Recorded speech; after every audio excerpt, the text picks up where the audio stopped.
नमस्कार। पश्चिम बंगाल के राज्यपाल सीवी आनंद बोस जी,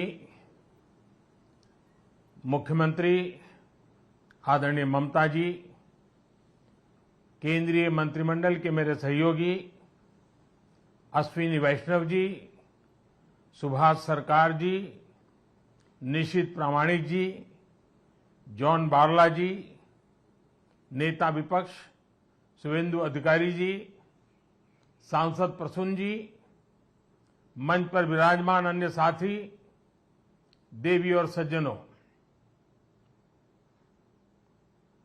आज मुझे आप सबके बीच रूबरू आना था, लेकिन मेरे निजी कारणों के कारण मैं आप सबके बीच नहीं आ पाया हूं।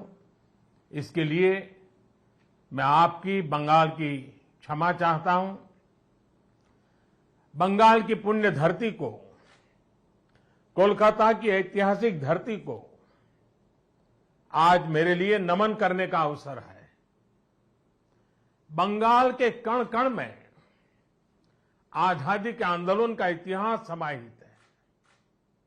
जिस धरती से वंदे मातरम का जयघोष हुआ, वहां अभी वंदे भारत ट्रेन को हरी झंडी दिखाई गई। आज 30 दिसंबर की तारीख का भी इतिहास में अपना बहुत महत्व है। 30 दिसंबर 1943 1943 उस दिन ही नेताजी सुभाष ने अंडमान में तिरंगा फहराकर भारत की आजादी का बिगुल फूंका था। इस घटना के 75 वर्ष होने पर साल 2018 में मैं अंडमान गया था।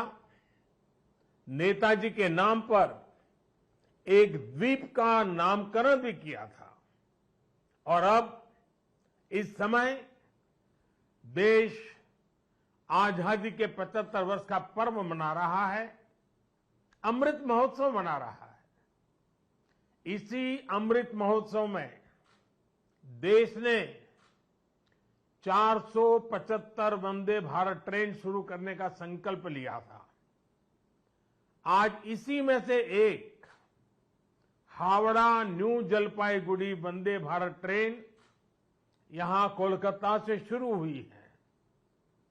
आज ही रेलवे और मेट्रो की कनेक्टिविटी से जुड़े अन्य प्रोजेक्ट्स का भी लोकार्पण और शिलान्यास हुआ है।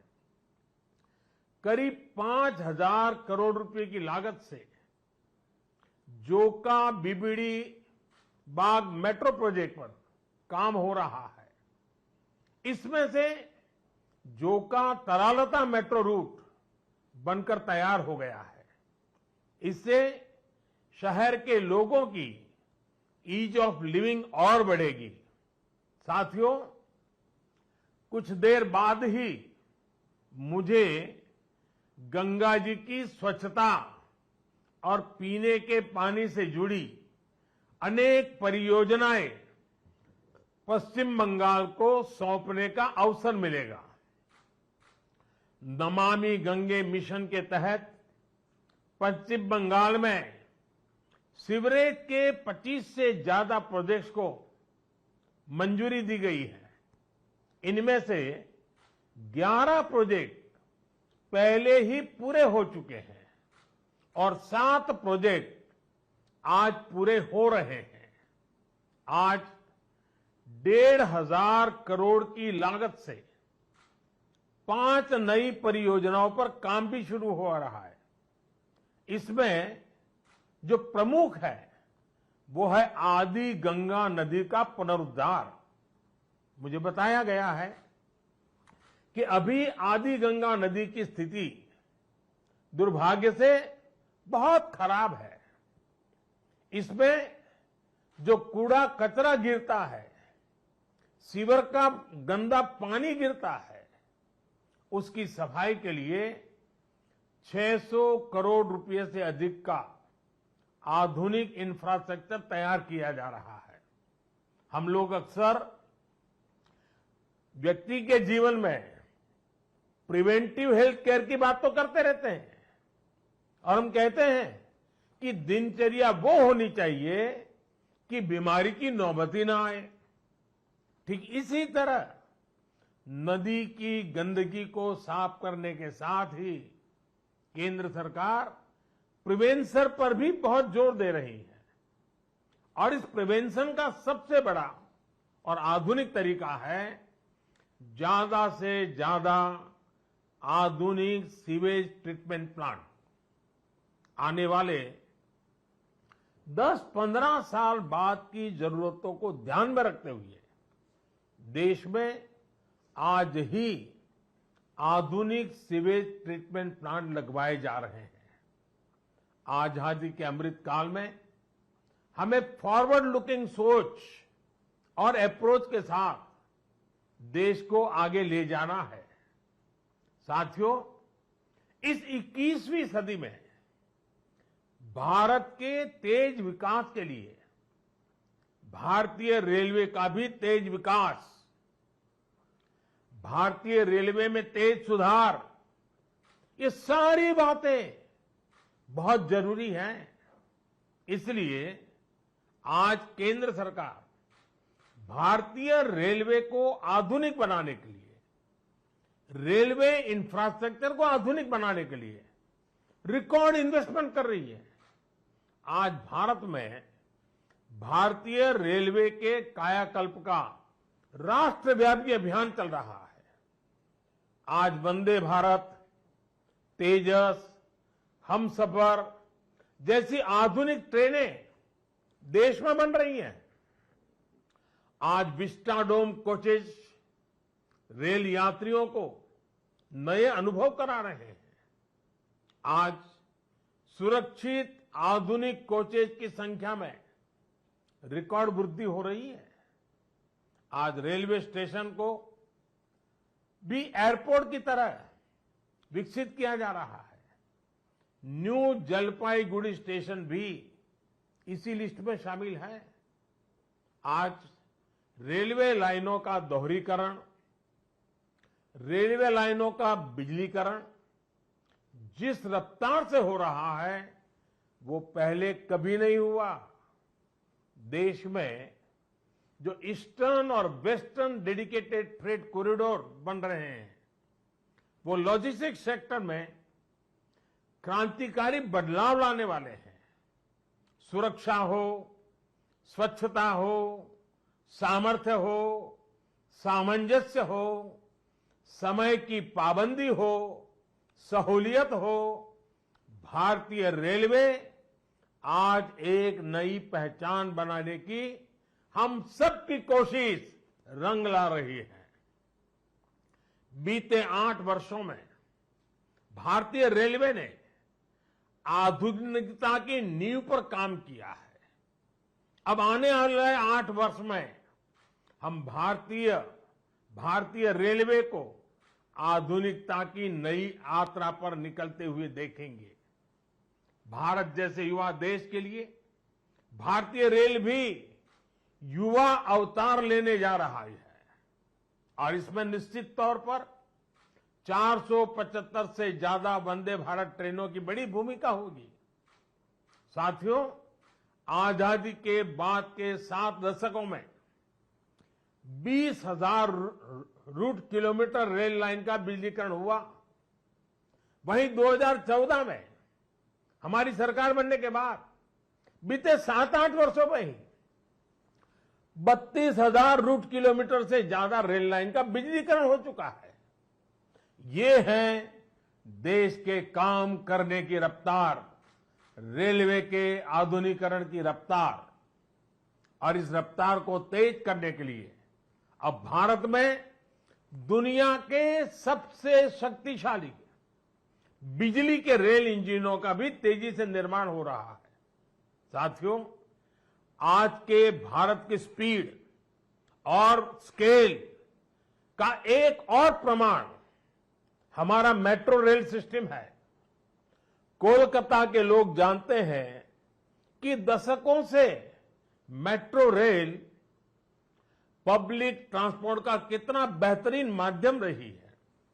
2014 से पहले तक देश में कुल मेट्रो नेटवर्क 250 किलोमीटर से भी कम था और इसमें भी सबसे बड़ी हिस्सेदारी दिल्ली एनसीआर की ही थी।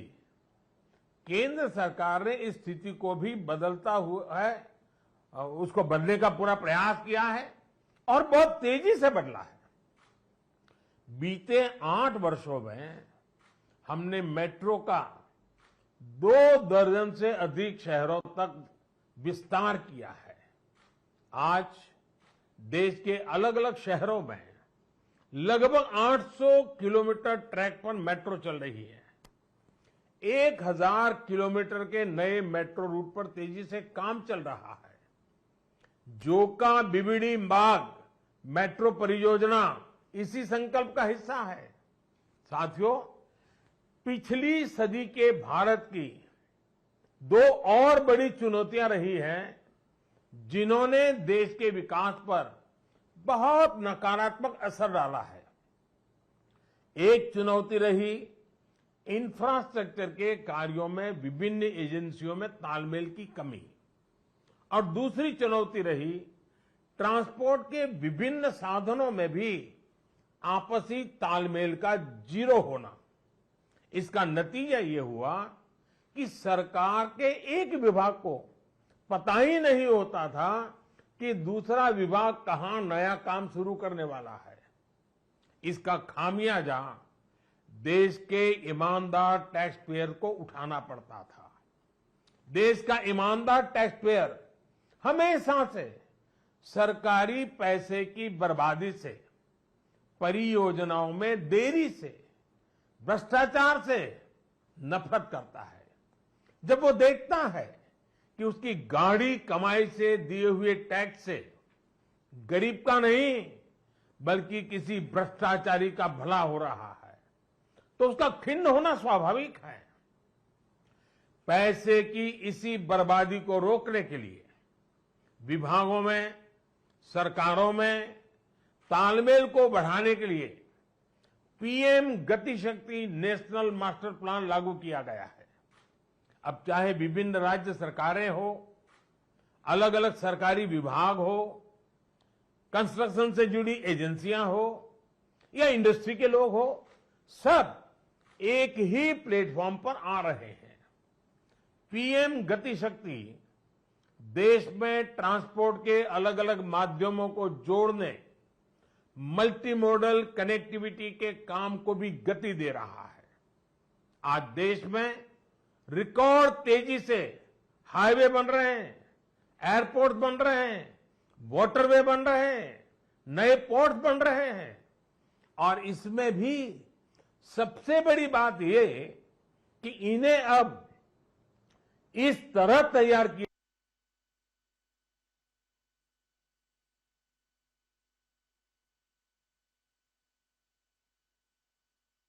हाईवे बेहतर तरीके से रेलवे स्टेशनों से कनेक्ट हो, रेलवे स्टेशन एयरपोर्ट से कनेक्टिविटी हो, लोगों को ट्रांसपोर्टेशन के दौरान सीमलेस कनेक्टिविटी भी मिले। साथियों, 21वीं सदी में तेजी से आगे बढ़ने के लिए हमें देश के सामर्थ्य का सही इस्तेमाल करना होगा। मैं देश के लोगों को वाटरवेज का उदाहरण भी देना चाहता हूं। एक समय था जब भारत में व्यापार, कारोबार और टूरिज्म के लिए वाटरवेज का बड़े पैमाने पर इस्तेमाल होता था। इसलिए कितने ही शहर नदियों के किनारे बसे, नदियों के किनारे इतना औद्योगिक विकास हुआ, लेकिन इस सामर्थ्य को पहले सैकड़ों वर्षों की गुलामी और फिर आजादी के बाद की सरकारी उदासीनता ने तबाह कर दिया। अब भारत अपनी इस जल शक्ति को बढ़ाने पर काम कर रहा है। देश में 100 से ज्यादा वाटरवेज और विकसित किए जा रहे हैं। भारत की नदियों में आधुनिक क्रूज चले, व्यापार भी हो, टूरिज्म भी हो, इस दिशा में हम तेजी से आगे बढ़ रहे हैं। केंद्र सरकार ने बांग्लादेश सरकार के सहयोग से गंगा और ब्रह्मपुत्र नदियों के बीच वाटरवे लिंक स्थापित करने पर भी काम किया है। मैं आज देश के लोगों को इससे जुड़ी भी एक जानकारी देना चाहता हूं। 13 जनवरी 2023 को काशी से, वाराणसी से एक क्रूज जा रहा है जो 3200 किलोमीटर लंबे वाटरवे से होते हुए, बांग्लादेश से होते हुए डिब्रूगढ़ तक पहुंचेगा। ये पूरे विश्व में अपनी तरह का अभूतपूर्व क्रूज होगा। ये भारत में बढ़ते क्रूज टूरिज्म का भी प्रतिबिंब बनेगा। मैं पश्चिम बंगाल के लोगों से भी आग्रह करूंगा कि इसका जरूर लाभ उठाएं। वैसे आज मैं एक और बात के लिए विशेष तौर पर बंगाल के लोगों को नमन करना चाहता हूं। बंगाल के लोगों में देश की मिट्टी के प्रति जो प्रेम रहा है, उसका तो मैं हमेशा कायल रहा हूं। देश के विभिन्न हिस्सों को जानने के लिए, देश के विभिन्न हिस्सों में भ्रमण के लिए बंगाल के लोगों में जो उत्साह होता है वो अद्भुत होता है। बहुत से लोग पहला मौका मिलते ही किसी और देश में घूमने निकल जाते हैं, लेकिन बंगाल के लोग हमेशा अपने देश को प्राथमिकता देते हैं। बंगाल के लोग पर्यटन में भी नेशन फर्स्ट की भावना को लेकर चलते हैं। और आज जब देश में कनेक्टिविटी बढ़ रही है, रेलवे, हाईवे, वाटरवे आधुनिक हो रहे हैं, तो इससे ईज ऑफ ट्रैवल भी उतना ही बढ़ रहा है। इसका बड़ा लाभ बंगाल के लोगों को भी मिल रहा है। साथियों, गुरुदेव टैगोर द्वारा रचित प्रसिद्ध पंक्तियां हैं, ओ ओमार देशेर माटी, तोमार पौरे ठेकाई माथा, यानी हे मेरे देश की माटी, मैं तुम्हारे आगे अपना सर झुकाता हूं। आजादी के इस अमृत काल में मातृभूमि को सर्वोपरि रखते हुए हमें मिलकर काम करना है। आज पूरी दुनिया भारत को बहुत भरोसे से देख रही है। इस भरोसे को बनाए रखने के लिए हर भारतीय को पूरी शक्ति लगा देनी है। हमें हर दिन का उपयोग राष्ट्र निर्माण में करना है, हर पल का उपयोग राष्ट्र निर्माण में करना है। देश सेवा के कार्यों में हमें रुकना नहीं है। इन्हीं शब्दों के साथ मैं अनेक परियोजनाओं के लिए बंगाल को बहुत बहुत बधाई देता हूं। फिर एक बार आपका अभिवादन करता हूं और मैं अपनी बात को समाप्त करता हूं। बहुत बहुत धन्यवाद।